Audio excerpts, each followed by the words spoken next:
Indonesia mulai tancap gas dalam perlombaan kecerdasan buatan atau AI di tingkat global. Menteri Koordinator Bidang Perekonomian Airlangga Hartarto bertemu dengan dua raksasa teknologi asal Cina, Huawei dan ByteDance, untuk membahas peluang investasi AI, infrastruktur digital, komputasi awan, hingga pengembangan talenta digital. Pertemuan yang berlangsung di Shanghai ini dilakukan usai Indonesia resmi menjadi salah satu negara pendiri World Artificial Intelligence Cooperation Organization atau WAICO, sebagai langkah memperkuat posisi Indonesia dalam ekosistem AI dunia. Dalam pembahasannya, Huawei diproyeksikan menjadi mitra strategis untuk mempercepat transformasi digital nasional melalui investasi cloud, keamanan siber, digitalisasi pemerintah dan UMKM, serta solusi energi hijau bagi pusat data. Sementara itu, ByteDance didorong memperluas investasinya, termasuk mengembangkan riset AI, Large Language Models, LLM, Machine Learning, hingga generatif AI di Indonesia. Pemerintah berharap kolaborasi ini mampu mempercepat transfer teknologi, meningkatkan daya saing ekonomi digital, sekaligus membuka peluang yang lebih besar bagi jutaan pelaku UMKM di era kecerdasan buatan. We had 111 missiles shot a few weeks ago by our lovely friends from Iran. They were aimed at the Abraham Lincoln, which is a beautiful aircraft carrier, by the way. The SS Abraham Lincoln, 111 in a short period of time. Out of the 111 missiles shot, 111 missiles were knocked into the sea easily. Think of that.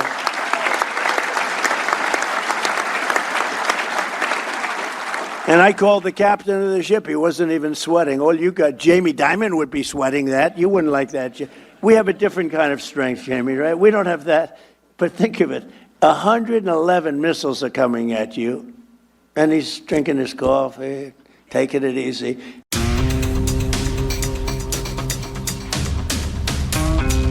Ketegangan di perbatasan Lebanon-Israel kembali memanas.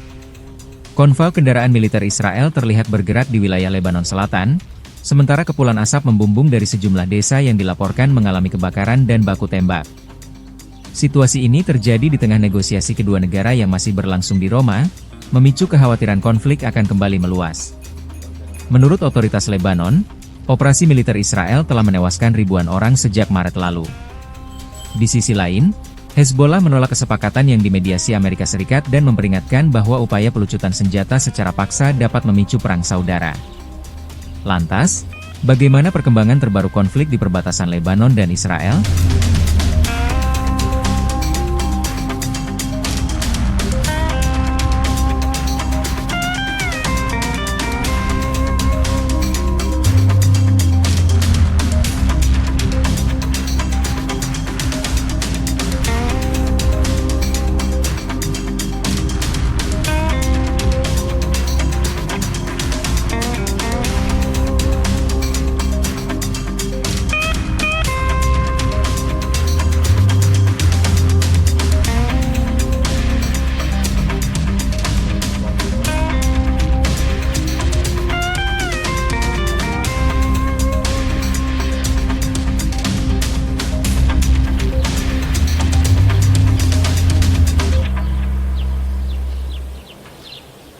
Pemirsa, ledakan dahsyat mengguncang ibu kota Suriah. Sebuah kafe di pusat kota Damaskus berubah menjadi lokasi maut setelah bom meledak di tengah keramaian.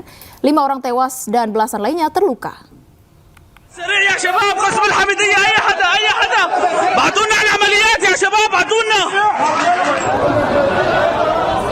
Suasana tenang di pusat kota Damaskus mendadak berubah menjadi kepanikan. Sebuah bom meledak di dalam sebuah kafe di kawasan Al-Hijaz pada Kamis waktu setempat. Rekaman dari lokasi menunjukkan bercak darah, puing-puing yang berserakan, serta warga dan petugas keamanan yang berupaya menangani korban di tengah kekacauan. Ledakan mengakibatkan 5 orang tewas dan 16 lainnya mengalami luka-luka. Pasca ledakan, aparat keamanan langsung menutup seluruh area kejadian dan memulai penyelidikan untuk mengungkap pelaku serta motif serangan. Hingga kini belum ada kelompok yang menyatakan bertanggung jawab atas aksi tersebut. Waduh, VO lagi.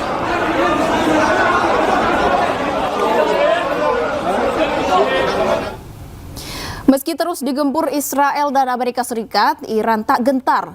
Kepada media setempat, Iran menunjukkan fasilitas militernya yang masih tegak berdiri.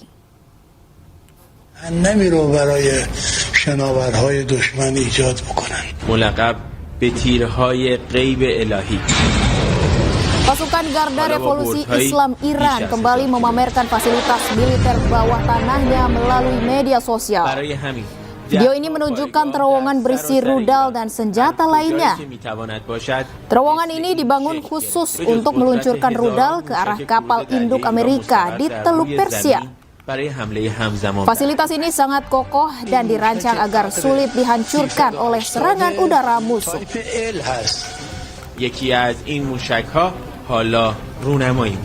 ساخت نیرو دریایی سپاس بالای 1000 کیلومتر برد داره. Sementara itu, Wakil Presiden Amerika Serikat J.D. Vance menyambut kedatangan pasukan yang bertugas dalam operasi Epic Fury. Di depan pasukannya, Vance ucapkan terima kasih dan klaim sukses menaklukkan Iran. So this wing just came home in May from a historic 11-month deployment. The wing logged nearly 12,000 launches across the deployment and over 5,500 flight hours in support of Operation Epic Fury alone. All of the great things that we've accomplished, you guys are the reason that we've been able to accomplish it. So thank you and welcome home. A little bit late, but welcome home. Ribuan warga memadati reruntuhan Masjid Imam Khomeini Husainiyah di Teheran, Iran untuk memberikan penghormatan terakhir kepada mendiang pemimpin tertinggi Iran, Ali Khamenei. Ya Hussein. Ribuan warga bersorak-sorai saat peti jenazah Ali Khamenei diarak selama upacara perpisahan. Mereka juga berdoa bersama dan memberikan penghormatan terakhir. Upacara jelang pemakaman Ali Khamenei resmi dimulai pada 4 Juli lalu. Sementara prosesi pemakaman akan dilakukan pada 9 Juli mendatang.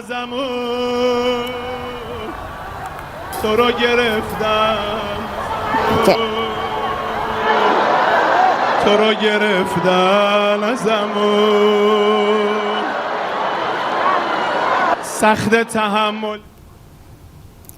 Menteri Keamanan Nasional Israel Itamar Ben-Gvir melakukan kunjungan ke pemukiman warga Palestina di Yerusalem Timur.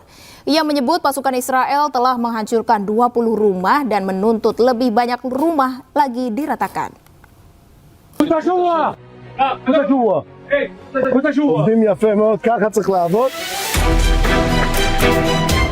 Menteri Keamanan Nasional Israel Itamar Ben-Gvir mengunjungi Yerusalem Timur untuk memantau penghancuran rumah-rumah Palestina. Ia mengklaim bahwa 20 bangunan ilegal warga Palestina telah dihancurkan, bahkan menuntut agar lebih banyak rumah lagi yang diratakan. Di tengah kunjungannya, ia juga sempat adu mulut dengan warga Palestina.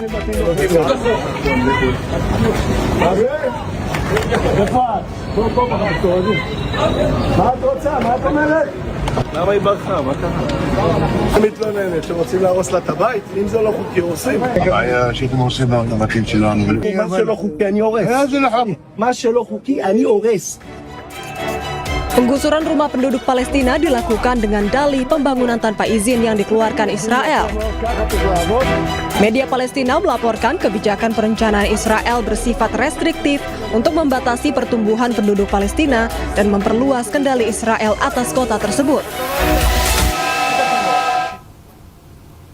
Korps Garda Revolusi Iran atau IRGC memperingatkan kapal perang AS untuk segera meninggalkan Selat Hormuz. Iran ancam akan menyerang AS jika tidak segera mengubah haluan kapal kembali ke Samudra Hindia.